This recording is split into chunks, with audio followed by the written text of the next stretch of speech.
He carried no sword, only scripture.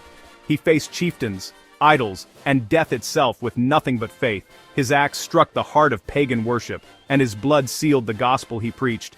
His name was Boniface, the apostle to the Germans. His life reminds us that truth needs courage, reform requires conviction, and obedience sometimes costs everything.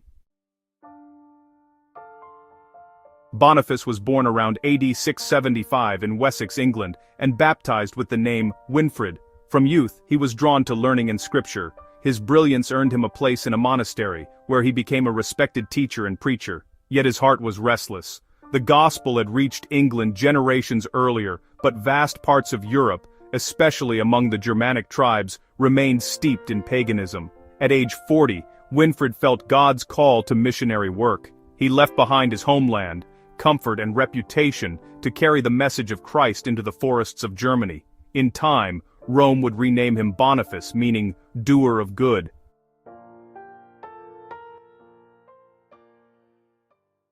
When Boniface arrived in what is now Hesse and Thuringia, he found a land filled with superstition, fear, and tribal gods. He saw people enslaved by fear of spirits, worshipping trees, rivers, and stones. The church there was fragmented and often corrupted by syncretism, Christianity mixed with pagan practice.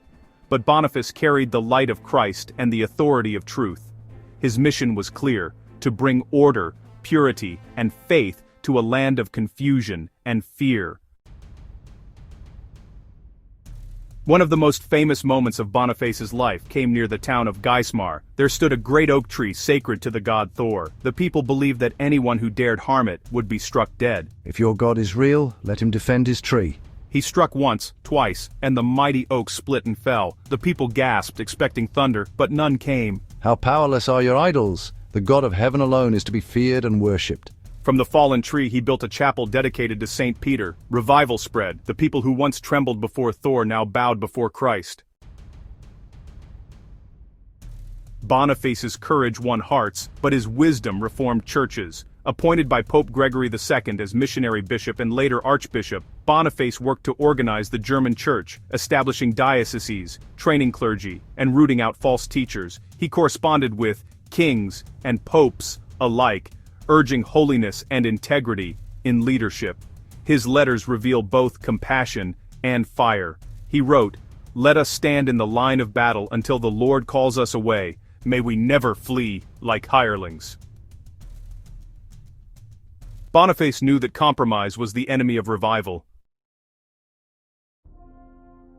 Boniface did not serve alone. Many English monks and nuns joined his mission, including his close companion Leoba, who led monasteries for women and educated new believers. Together, they built a network of monasteries that became centers of faith, literacy, and culture, spreading Christian learning across Central Europe. Through famine, political intrigue, and tribal war, Boniface pressed on, never seeking comfort, only obedience. In his 70s, Boniface could have retired with honor, but he refused rest when souls were unreached. In AD 754, he set out for Frisia, modern Netherlands, one of the last pagan strongholds. As he prepared to baptize new converts, a group of armed raiders attacked. His followers drew their weapons, but Boniface forbade violence. Holding up a gospel book, he cried, "Cease, my sons! Do not resist evil with evil. The day long desired is here. Let us be steadfast in the faith." Moments later, he fell beneath their swords, the gospel in his hands. The raiders plundered the camp, but his example could not be silenced. The Frisians later honored his memory, and the church in Germany called him their father.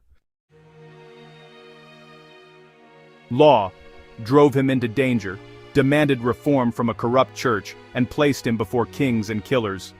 Grace strengthened him in weakness, gave him courage before idols, turned fear into faith, and crowned his death with glory. Law said, "You must stand." Boniface's influence cannot be overstated. His mission unified the fragmented German church, revived discipline, and restored biblical teaching. The monasteries he founded became centers of education, preserving learning through the Middle Ages. Centuries later, Germany would call him Apostolus Germanorum, the apostle to the Germans. Even his death became seed. As Tertullian once wrote, "The blood of the martyrs is the seed of the church." So it was with Boniface. Boniface teaches us that the gospel is not maintained by comfort but by conviction. Faith must be fearless or it will fade. He reminds us that idols still stand in every age, whether made of wood or of pride, and that God calls us to cut them down with truth, not hatred. And he shows us that courage is not the absence of fear but the triumph of faith over it. Boniface's life asks us, what idols must fall in our own hearts? Where is God calling us to stand when others shrink back? Pray today, Lord, give me courage to confront falsehood, humility to serve faithfully, and devotion to die daily for you. Let me build where the world is broken, and shine where darkness reigns. And remember, the same Christ who stood beside Boniface at the Oak of Thor and welcomed him in martyrdom still strengthens you today. Stand firm, speak truth, and let your faith fell the idols of your age.